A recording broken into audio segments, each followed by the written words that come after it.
So hello everyone, welcome to the channel. So in this video I'm gonna show you how to add a layers from a living atlas in ArcGIS Online. So now let's get started. So now to add a layers from living atlas in ArcGIS Online, first we have to navigate to this option called layers, and in that we have to click this option called add. So once you did that, it's going to navigate to my contents here, my contents. So you can able to see this following all the KMLs which I have uploaded from my desktop here. So now in that navigate this option called my content and click this arrow, and in that we're going to click this option called living atlas.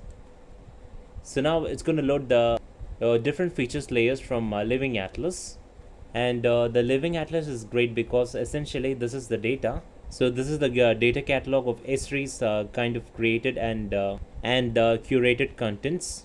So this is all the layers that Esri has worked with their data partners to kind of serve out and make sure the Esri is kind of responsible for making sure that all the information in here is up to date and accessible.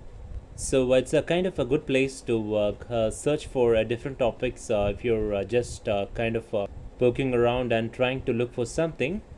So you can able to see these are the following feature layers that is available in the living atlas, which is provided by Esri. For example, the first layer is a recent earthquakes and US short-term weather warnings and National Weather Service 72 hours temperature forecast. And there is a lot of feature layers that is available which is provided by Esri. For example, the active hurricanes, cyclones and typhoons, and NOAA's HMS fire detection. And these are a lot of feature layers that is provided by Esri, so which is up to date. And that's enough about this living atlas section. So now we're going to navigate to this option called search section here. So in the search section I'm going to enter as for example if you're just interested about wildfires. So for example, we're going to specifically focus on the wildfire in USA. So we're going to mention this USA current wildfire. So we're going to mention this USA current wildfires. So mentioned as USA current wildfire. So these are the following feature layers that is available for USA. For example, starting with USA current wildfire, and next is a USA wildfire hazard potential with demographic, and the third is a wildfire risk to communicate housing unit density, and next is a California historical fire perimeters. And now let us check the first layer here. So we're gonna click this first layer called USA current wildfires. So to add this feature layer in ArcGIS Online map scene, so we're gonna click this option called add.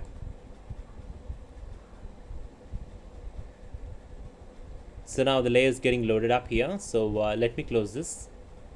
And you can see that Esri has maintained this US current wildfire layers. So now I'm gonna zoom out here.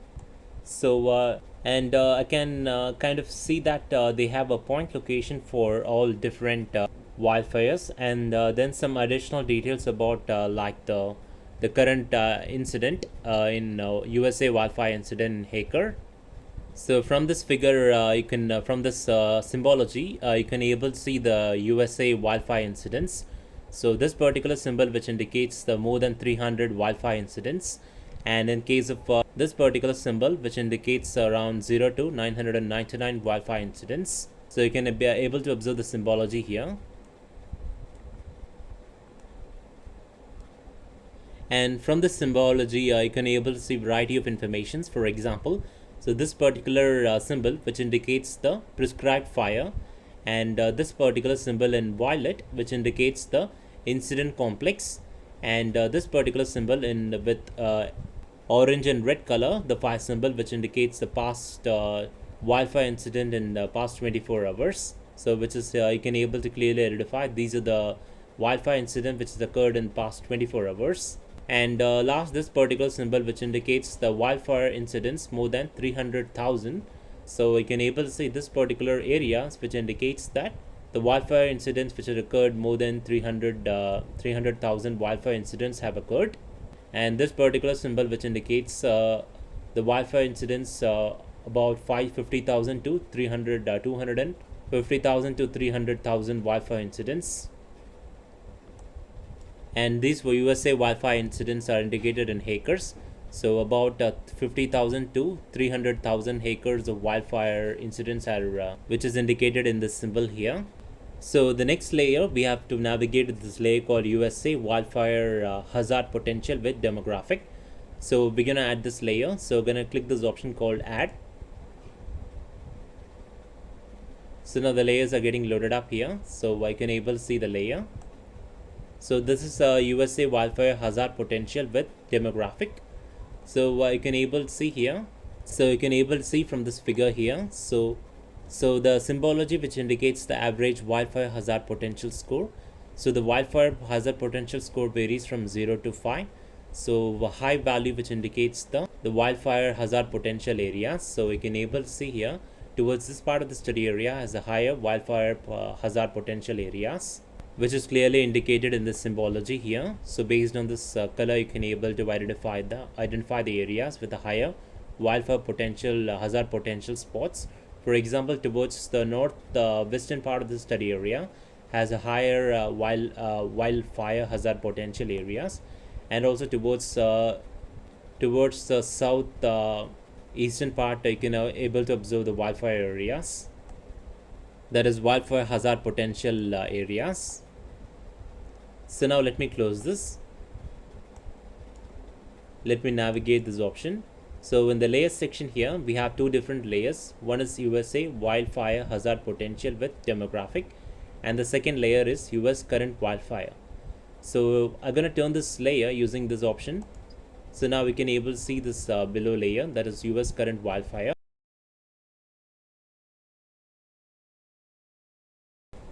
So now I can able to see this below layer, USA current wildfire. So we're gonna turn this off here using this particular option, hide USA current wildfire, and I'm gonna turn on this layer. And similarly, to switch this layer up and down, so we're gonna navigate to this option here. So we can able to see this dots here. So I'm gonna place my cursor over this dots, and I'm gonna press my left key in my mouse, and I'm gonna drag up this layer to the top. And now we're gonna turn this on layer. So now we can able to see this layers together here. So basically you can able to arrange this layer up and down, so according to your choice. And in the next step, we're gonna navigate to this option called option called options, and I'm gonna click this three dots, and in that we have this option called show properties. And here we have this new window which pop up saying properties here. So I'm gonna click this option called information, and I'm gonna click this option. I'm gonna click this option to see the details about this particular layer. So now to know the details about this layer, it's given here. So this layer shows a wildfire that has been updated within past 7 days in United States. And the description about this layer presents the best known points and perimeter locations of wildfire occurrence within United States over the past 7 days. So the point marks a location within the wildfire areas and provides the current information about the wildfire. The perimeters or the lines surrounding the land that has been impacted by wildfire. So you can go through this information about this particular layer, which is provided. This particular layer is provided by Esri. So you can go through this layer. Similarly, I'm gonna navigate to this particular tab, that is our tab. So in that, I'm gonna view the details about this particular layer called USA wildfire hazard potential with demographic. So again, I'm going to click this three dots, and I'm going to click this option called show properties, and navigate to this information section and click this option. And now let us visualize the details about this particular layer called the USA wildfire hazard potential with demographic. So this layer contains a wildfire hazard potential data for United States aggregated from states to block groups, and the description about this layer. So we can go through the description about this particular layer. So this layer contains a wildfire hazard potential data for United States, which is aggregated from states to block groups, and a 50 kilometer hex bin, then enriched with the demographic data. So the data is from USDA Forest Service Fire Modeling Institute, providing an index of WHP at 700 and 270 meter resolution. So the wildfire hazard potential provides the information on relative potential for the wildfire that could be difficulty for the fire crew to contain. So this particular data is provided by this owner, so that is Julia. So you can able to see then all the details about this particular layer. So let me navigate to my tab section here, and to remove this layer, so we're gonna again navigate to this option called these three dots here, and you can remove this layer by clicking this option called remove. And in this video I have shown you how to add a layers from a living atlas in ArcGIS Online. So thanks for watching, and make sure that you subscribe to our channel and give us a like.